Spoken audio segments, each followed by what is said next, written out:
오늘 우리는 전례 없는 시대를 살아가고 있습니다. 흔히 우리가 살고 있는 이 시대를 21세기 그리고 이 시대의 특징을 따라서 포스트 모더니즘의 시대라고 이야기를 합니다. 이런 포스트 모더니즘의 시대라고 하는 말은 사실 우리가 잘 이해하기가 어렵습니다. 이것은 현대 중에서도 가장 최근에 이 현대를 가리키는 용어입니다. 모더니즘이라고 하는 이후의 시대를 가리키는 용어입니다. 그래서 지금 이 시대는 어떤 시대인지 분명히 모더니즘 이후의 시대인 것은 틀림없는데 이 시대가 어떤 시대인지 이 시대에 우리는 어떤 신앙을 가지고 이 시대에 복음을 전해야 하는지 여러 가지로 난관을 가지고 있는 상황입니다. 어떤 분들은 이 시대 정신을 이해하고 시대 정신을 따라야 한다고 말하는 사람들도 있습니다. 포스트 모더니즘이라고 하는 이 시대의 특징을 이해하고 이 시대를 따라가야만 된다라고 생각합니다. 이를 위해서 교회는 모든 것을 바꿔야 한다라고 말하는 겁니다. 단지 교회 조직을 바꾼다든지 운영 방법을 바꾼다든지 하는 정도가 아닙니다. 할 수 있으면 교회는 교리라도 바꿔야 된다라고 하는 것이 포스트 모더니즘을 대하는 어떤 사람들의 주장인 것입니다. 오늘 우리는 우리가 살고 있는 이 시대, 내가 직면하고 있는 이 삶의 현실을 가장 크고 가장 중요하게 여기는 이런 경향 속에서 살아가고 있습니다. 신학 작업도 역시 이제는 이 현실을 기반으로 하는 신학을 이루어가고 있는 상황입니다. 지난주에 바울에 대한 세 관점을 이야기하면서 이 세 관점이 나오게 된 역사적인 배경에 대해서 말씀을 드렸습니다. 그 역사적인 배경은 자기들이 직면하고 있는 이 현실, 그 현실을 기반으로 하여 성경을 해석한 거였습니다. 전형적으로 우리가 지금까지 성경 해석의 방법으로서는 옳지 않다라고 이야기했었던 바로 그 방법입니다. 성경은 성경으로부터 그 의미가 나오게 해야 됩니다. 그런데 우리가 가지고 있는 상황이나 형편을 가지고 성경을 해석해서 성경에서부터 내가 말하고 싶고 혹은 내가 듣고 싶은 것들을 뽑아내는 방식, 바로 이것을 우리가 경계해야 한다는 것입니다. 세 관점은 바로 이런 경계하는 이 원리 위에 세워진 것이었습니다. 2차 세계대전 때 나치 독일에서 유대인들을 학살하는 일이 있었는데 그 수는 600만에 이르렀고 그것은 당시 유럽의 유대인들의 3분의 2에 해당하는 엄청난 숫자였다는 것이죠. 유럽 사람들은 절망했습니다. 유대인뿐만 아니라 그 당시의 전쟁에 상관없이 이 수용소에서 학살당한 사람들의 수는 1100만, 혹자는 1700만까지도 이야기하는 상황입니다. 그런 비극을 앞에 놓고 유럽 사람들은 절망에 빠졌습니다. 그들은 진화론에 근거하여 역사는 발전하고 인간은 발전한다, 교육을 하면 인간은 더욱더 발전한다고 믿었고, 그리고 자기들은 역사상 가장 발전한 가장 최고의 존재들이라고 믿고 있었습니다. 그런데 두 번의 세계대전, 그리고 두 번째 세계대전 동안에는 1000만 명 이상의 사람을 전쟁과 상관없이 학살하는 범죄를 저질렀어요. 내가 안 했다, 그러니 나는 상관없다, 이렇게 말하면 할 말이 없어요. 그러나 그 시대를 살았던 모든 사람들은 그 일에 책임이 있어요. 독일 사람이 아니기 때문에 책임이 없다고 말하는 것은 무책임한 거였어요. 왜냐하면 독일 사람들이 그 일을 직접 행한 거지만 그 시대 정신은 이미 그런 일들을 행하고도 남는 상황이었습니다. 절망한 이 사람들은 사회의 모든 영역에서 속죄의 행위들을 하기 시작했는데 학문의 영역에서도 속죄 행위가 계속됩니다. 신학 속에서도 속죄 행위가 계속됩니다. 결과적으로 유대인들을 높여야 하고 유대인들을 인정해야 되지만 살아날 수 있는 상황이 되어버리고 말았습니다. 유대인들은 하나님의 경륜에서 끊어졌고 이제 돌감람나무가 원감람나무에 접붙임을 받았고 원감람나무의 가지는 잘라서 버려 이제는 불태워버렸다라고 하는 메시지는 교회에서 선포할 수 없는 메시지가 되어버렸습니다. 그 메시지를 선포하면 유대인들을 폄훼한다 이리 해서 이제는 욕을 먹어야 되는 상황이 되었습니다. 교회는 성경에 있는 말씀들을 그대로 전할 수 없는 상황이 되었어요. 이 상황을 극복할 것이냐 아니면 이 상황에 순응하여 신학을 고칠 것이냐.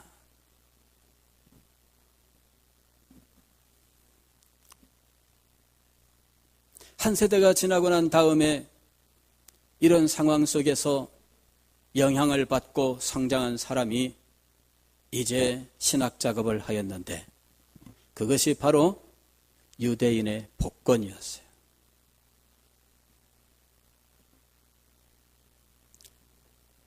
유대인 랍비였던 사도 바울이 1세기 유대교의 그 정신을 가지고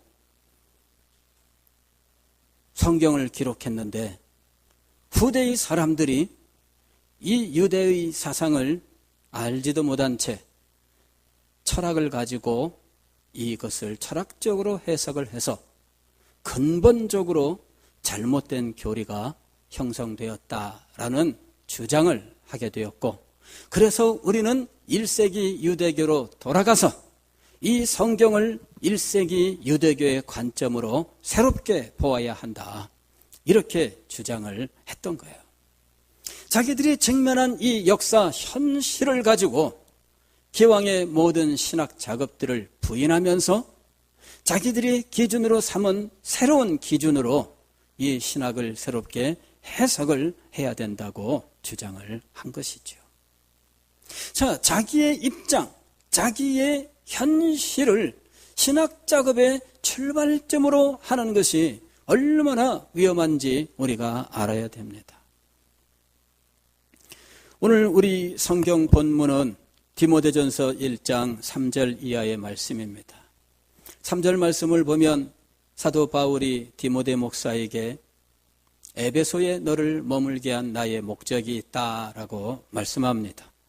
내가 마게도냐로 갈 때에 너를 권하여 에베소에 머물라 한 것은 어떤 사람들을 명하여 다른 교훈을 가르치지 말며 에베소에 디모데를 남겨둔 목적은 에베소에 있는 다른 교훈을 가르치는 사람들에게 그 교훈을 가르치지 말라 이렇게 금하고 그 교회에 바른 교훈을 확실하게 세워라 하는 것이 사도 바울의 의도였습니다.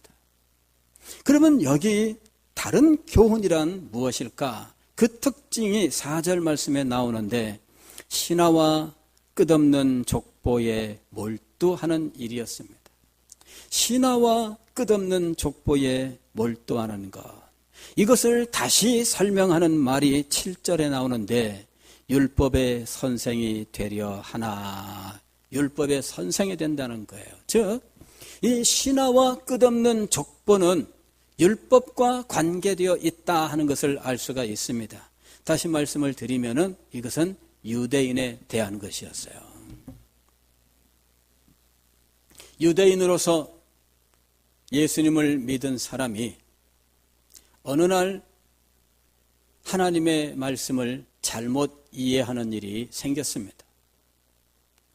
유대인인 자기가 예수님을 믿은 것을 기준으로 해서 이방인들도 자기와 동일하게 예수님을 믿어야 한다고 가르치기 시작을 한 거죠.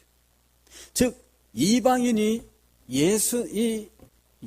유대인이 되어야만 예수님을 진정으로 믿는 것이다. 이렇게 이야기를 한 거예요. 이것이 신화와 끝없는 족보에 몰두하는 것이며 이것이 율법 선상이 되는 일의 내용입니다. 갈라디아서에서도 사도 바울이 경계하고 심지어는 저주를 받을지어다라고 말했던 것이 바로 이 부분이었어요. 유대인들이 그 중에 일부분입니다만은 자신이 유대인으로서 예수님을 믿은 거를 하나님의 말씀을 해석하는 원리로 삼았던 거예요. 그래서 예수님을 참되게 믿기 위해서는 할례를 받고 유대인이 되어야 한다. 즉 자기가 선택한 것이 아닌 자기는 출생으로부터 유대인이 되었고 누군가는 할례를 받아서 유대인으로 편입되는데 그렇게 돼도 자기의 우월성은 사라지지 않아요. 왜냐하면 나면서부터 유대인 된 것이 태어난 이후에 어느 날 유대인 되기로 결심하고 할례 받은 것보다 더 대단하다고 생각하기 때문이에요. 그래서 어쨌든 이 사람들은 유대인 됨이 자기의 자랑이 되고 유대인 됨이 자기의 기쁨이 되고 우월감을 만족시키는 제목이 되는 것이었습니다. 그런데 이 일이 디모데에게 이 편지를 보내기 벌써 오래전에 있었던 일인데 아직도 없어지지 않고 교회 안에 끈질기게 남아 있더라 하는 것입니다. 신화와 끝없는 족보에 몰두하지 말게 하려 함이라. 이런 것은 믿음 안에 있는 하나님의 경륜을 이룸보다 도리어 변론을 내는 것이라. 변론이라고 하는 것은 논란이 되는 거죠. 계속해서 논쟁만 하는 것을 말합니다. 자, 이런 일들이 벌써 오래전에 이미 다 사도들의 결정에 의해서 그렇지 않다는 것이 결정이 되었는데 그래도 끝까지 이것을 붙들고 이야기하는 사람들이 있다는 거예요. 그저 논란만 되고 있습니다. 이 출발점이 바로 자기예요, 자기. 내가 가지고 있는 출생의 조건, 내가 가지고 있는 어떤 특별한 체험, 이런 것들이 성경을 해석하는 원리가 되고 있는 겁니다. 이단들은 대부분 이런 바탕에서 출발을 해요. 신천지의 이만희는 자기를 보혜사라고 부릅니다. 왜냐하면 영을 받은 사람이기 때문에. 성경은 그 한 사람만, 이만희라고 하는 한 사람만 영을 받는다는 구절이 없어요. 근데 왜 이 사람은 자기가 혼자 영을 받았다고 생각하게 됐을까요? 그거는 자기의 체험을 절대화했기 때문이에요. 이 사람이 산에 들어가서 기도하고 기도하는 중에 뭔가 자기 나름대로는 뭔가 대단한 뭔가를 체험을 한 거예요. 그리고 이 체험을 역사상 전무후무한 유일한 체험으로 높인 거죠. 그러면서 이런 체험을 가지고 이런 영을 받은 사람인 나는 성경에 말씀하는 보혜사다. 이렇게 주장하기 시작한 거예요. 자기의 체험을 극대화시켜서 다른 사람의 체험과 비교할 수 없는 절대적인 체험으로 만들 때 이런 일들이 벌어지는 겁니다. 성경은 예수 그리스도를 믿는 모든 자들이 성령을 받았다고 이야기를 합니다. 혼자 받는 것이 아닙니다. 모든 사람이 받는 거예요. 그런데 왜 혼자 받았다고 생각할까요? 자기가 산에 들어가서 기도한 것을 대단하게 여기는 거죠.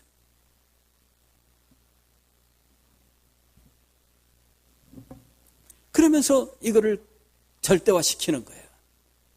과거에도 그런 사람이 있었습니다. 일제시대 1930년대에 원산에서 어떤 사람이 나타났는데 이 사람이 이 머리를 기르고요. 어깨까지 수염을 이렇게 길렀어요.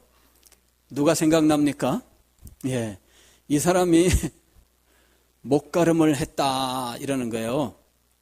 예수님의 목이 자기의 목이랑 딱하니 교환이 됐다는 거예요. 그래갖고 이 자기의 여기가 예수님이야. 이 부분이. 그래가지고 자기가 예수님이다 이렇게 주장을 하는 이런 일이 벌어졌어요. 이런 사람도 이 사람도 기도 열심히 하면서 뭔가 체험한 사람이에요.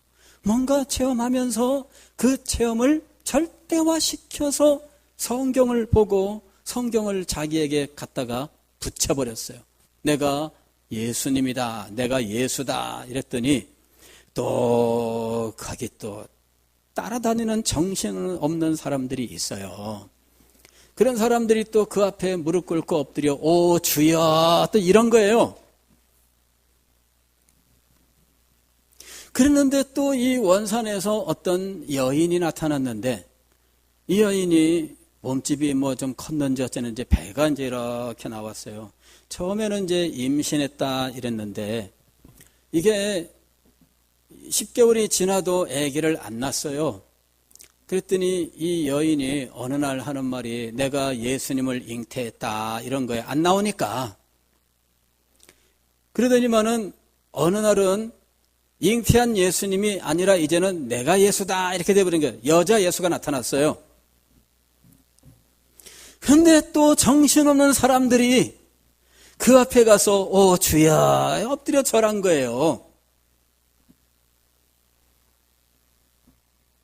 여러분, 자기의 체험을 절대화하면서 성경을 곡해하는 일들, 이단의 전형적인 모습들이에요. 어떤 사람들은 자기의 논리를 절대화합니다. 성경 말씀이 분명히 그 부분을 해석해주고 있음에도 그 부분을 외면하면서 자기의 논리를 절대화하다가 그만 이단에 빠지기도 하고 어떤 사람들은 이 역사적인 상황을 놓고 신학 작업을 하다 그만 세관점처럼 핵심적인 교리 부분을 바꾸어 놓기도 하고 어떤 사람들은 자신이 직면한 이 현실에 물론 그 마음들은 이해를 할 수 있어요. 왜냐하면은 이 시대에 복음을 전하는 게 참 힘들고 어렵습니다. 신앙에 관심이 없는 이 시대에 어떻게 하면 이 사람들에게 관심을 갖게 할까 이런 의도로 출발을 했지만 그러나 결과적으로 그들은 교리까지도 바꾸는 자리에 나가요. 교리를 바꿀 때에도 교묘하게 논리를 가지고 교리를 바꾸는 거예요. 가령 이 성경이 기록된 시대 그 당시의 세계관, 이 세계관과 지금 우리의 세계관은 다르다는 거죠. 그래서 성경을 볼 때 과거의 성경은 성경 해석으로 과거의 교회는 과거의 세계관으로 성경을 보고 교리를 만들었는데 오늘날 우리는 우리의 세계관으로 이 성경 본래의 의미를 우리 세계관으로 설명할 수 있어야 된다. 이렇게 이야기를 하는 거예요. 그러면서 우리의 세계관으로 진리에 대하여 하나님에 대하여 이 그리스도에 대하여 모든 것들을 다 바꿔놓는 거죠. 즉 현대인의 구미에 맞는 기독교를 만들자 하는 거예요. 점점 이런 풍조는 우리 가운데 우리가 알지 못하는 사이에 우리를 점령하게 될 겁니다. 과거에 하나님의 권위를 부인하고 교회의 전통을 부인하고 그러면서 인간 이성을 높이던 일이 대학의 최고 학문을 닦는 사람들에게서 시작된 일인데 지금은 그런 거 하나도 안 배워도 그냥 누구나 다 그렇게 생각하고 사는 시대가 되었어요. 이게 대중시대입니다. 여러분은 대학에 가서 그런 거 공부 안 해도 이미 18세기, 19세기 철학자들이 이야기했던 그 사상을 여러분들은 다 가지고 있습니다. 그리고 여러분들은 여러분의 자녀들에게 포스트 모더니즘의 사상을 계속해서 강조하면서 교육시키고 있어요.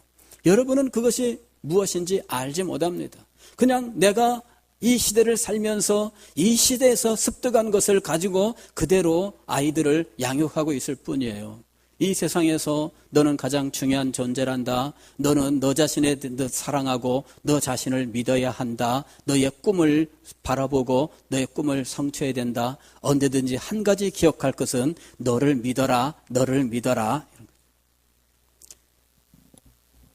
이게 오늘날 자녀 교육, 학교 교육 모든 현장에서 강조되고 있는 거예요. 아이들에게 너를 믿어라. 너를 믿어라. 엄마 아빠는 너를 응원해 줄게. 이 아이는 자기가 최고인 존재로 성장을 해요.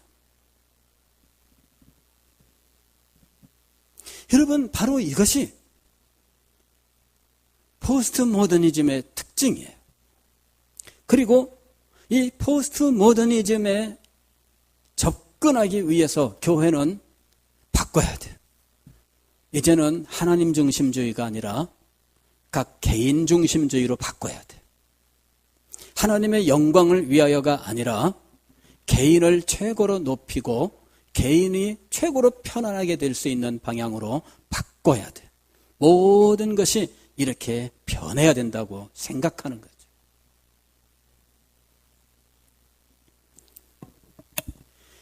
사도는 이미 우리가 지금 분석하고 있는 이런 일들을 이미 그 시대에 말씀을 하고 있었습니다. 디모데후서 4장 3절을 보면 때가 이르리니 사람이 바른 교훈을 받지 아니하며 귀가 가려워서 자기의 사욕을 따를 스승을 많이 두고 또 그 귀를 진리에서 돌이켜 허탄한 이야기를 따르리라. 때가 이르리니. 사람들은 바른 교훈을 듣기를 싫어합니다. 귀가 가렵다. 귀가 가렵다. 바른 교훈을 듣고 있으면 이게 영 불편한 거예요. 예전에 어떤 부흥사 목사님이 이 말씀을 가르치다가 자주 했던 말씀 중에 이런 말씀이 있어요. 싫으면 애혐하시오. 싫으면 기침하시오. 뭐 이렇게. 예. 누가 그러면 싫어요? 싫어요. 그래서 그런 목사님이 계셨어요. 예. 왜냐면은 막 그냥 막 적나라하게 이분이 말을 하니까 불편해. 근데 사람들은 이 불편한 말씀은 싫다 이거죠. 가려운 부분을 긁어주는 말씀을 원하는 거예요. 가려운 곳을 긁어주는 말씀. 진리를 말하는 거, 이것이 중요한 것이 아니에요. 지금 나의 가려움을 긁어줄 수 있느냐, 이게 중요한 거예요. 그런 시대가 올 겁니다. 사도 바울은 이미 말씀하고 있습니다. 너는 이것을 알라 말세에 고통하는 때가 이르리니. 진리를 붙들고 사는 사람들은 이런 현실에 대하여 얼마나 고통스러워할지 이미 그 시대를 내다보고 있었습니다. 바른 교훈. 오늘 우리 디모데전서 1장 10절 말씀에도 보면 바른 교훈을 거스르는 자라는 말이 나와요. 이 바른 교훈은 무엇이냐? 11절에 나오는데 이 교훈은 내게 맡기신 바 복되신 하나님의 영광의 복음을 따름이니라. 즉 영광의 복음이 그대로 드러나 있는 교리, 그 가르침을 바른 교훈이라고 불렀던 거예요. 이 바른 교훈을 싫어하는 시대가 올 것이다. 그리고 사람들은 자기의 가려움을 긁어달라고 요구하고, 그리고 이 가려움을 긁어줄 수 있는 사람을 따라서 다니는데 많은 스승을 두고 그랬어요. 많은 스승을 두고 오늘은 여기 가서 등 긁어주는 사람을 만나고 오고, 내일은 저기에 가서 목을 긁어주는 사람을 만나러 가고, 그 다음 날은 또 다른 곳에 가서 발바닥 긁어주는 사람을 만나고 오는 거예요. 진득하니 하나님의 말씀을 바라보고 그 진리에 집중을 하고 그 진리를 터득하고 그 가운데로 들어가야 될 터인데, 가려운 것만 긁어주기를 원해서 늘 그런 상황이 올 것이다. 그런데 우리가 살고 있는 이 시대가 이런 문제들이 극대화된 시대예요. 왜냐하면 우리가 살고 있는 시대는요, 이제는 각 개인의 생각이 절대화되는 시대거든요. 그래서 너도 나도 다 절대적인 생각을 가지고 있기 때문에 이런 생각 사이에서 무슨 선과 악, 옳고 그름 이런 걸 말할 수가 없다. 그래서 다 그냥 다를 뿐이지 옳고 그름이 아니다. 이렇게 말하는 시대가 된 거예요. 여러분 많이 들어보셨죠? 우리는 다를 뿐이지 옳거나 그런 것이 아니다. 이런 말 들어보셨죠? 예, 근데 택도 없는 말을 하는데 옳거나 그러다고 말하면 안 된다는 거예요. 그게 지금 시대입니다.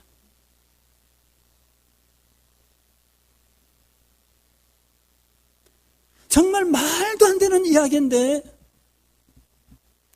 그것에 대해서 옳다 그러다 말하면 안 되는 거예요. 그리고 그것을 잘못됐다고 말하면 처벌해야 된다. 근데 이런 법이 만들어집니다, 여러분. 이제는 누구도 무엇에 대하여 잘못됐다고 말하면 안 돼요. 그러면 뭐더러 국가에 법을 두어서 법을 가지고 재판을 해요? 재판에서도 옳고 그름 따지는 거 아니에요? 이제 국가에서 재판 기능도 이제는 포기해야지, 그러면은. 지금까지는 옳고 그름을 판별하는 어떤 기준이 있다고 믿었어요. 그러는데 이제는 옳고 그름을 판별하는 기준이 없다고 믿는 시대가 되었어요. 인간 사회에서 너도 나도 다 옳다, 이런 시대가 된 거예요. 그런 시대에 우리가 하나님을 전하고 우리의 유일하신 구주 예수 그리스도를 전하면서 천하 만민 가운데에 우리에게 구원을 주시는 이름은 오직 예수 그리스도의 이름밖에 없다고 선포해야 되는 상황에 처해 있는 겁니다. 이미 시대는 이 유일하신 구주에 대한 이 선포를 미워하고 이것을 압살하기를 원하는 시대가 되어버렸어요. 사람들이 다 손가락질하고 비아냥거리고 그러는 시대가 되었습니다.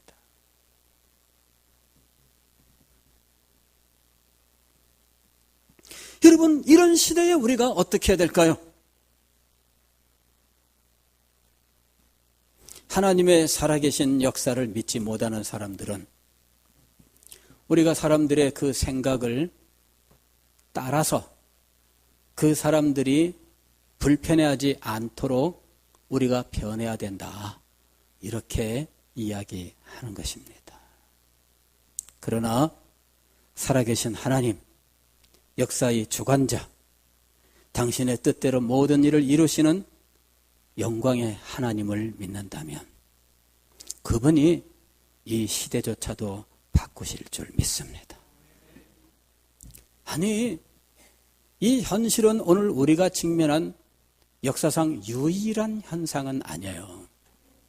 사실은 이 현상을 우리가 유일하게 겪고 있다고 생각하는 것 자체가 교만입니다.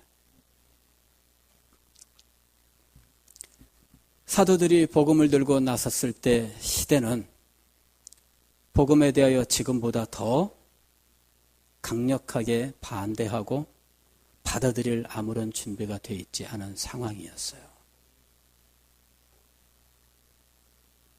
현대인들이 얼마나 교만에 빠져 있는지, 마치 21세기가 자기의 무슨 엄청난 특권인 것처럼 자기를 모든 시대의 인간들과 구별시켜주고 우월한 존재로 만드는 것처럼 이런 교만에 빠져 있습니다.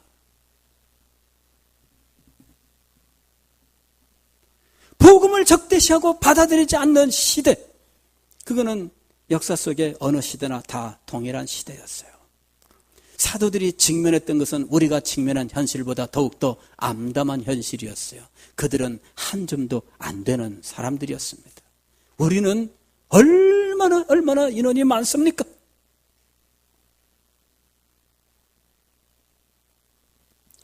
우리는 사도들과 비교할 수가 없어요.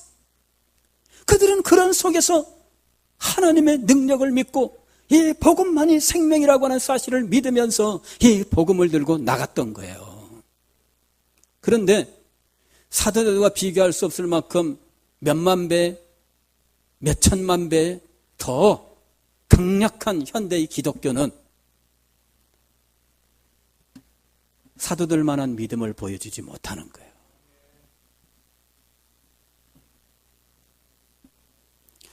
오늘 우리의 믿음이 어떠해야 될지를 알아야 됩니다.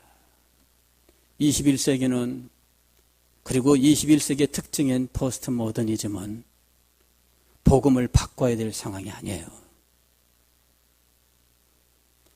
그랬더라면 사도들이 벌써 바꿨을 겁니다. 더 힘들고 어려웠던 현실이거든요. 그들은 사람의 눈으로 보기에는 무모한 일을 한 사람들입니다. 그러나 그들은 하나님을 믿고 자신들이 받은 사명을 의지하여 이 일을 감당하러 나섰던 거예요. 성공하느냐? 그 여부를 보지 않았어요. 디모데후서 4장에서 사도 바울은 디모데 목사에게 말합니다. 너는 말씀을 전파하라.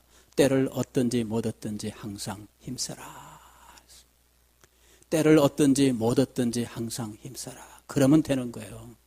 그러면 복음의 역사하시는 분은 하나님이셔.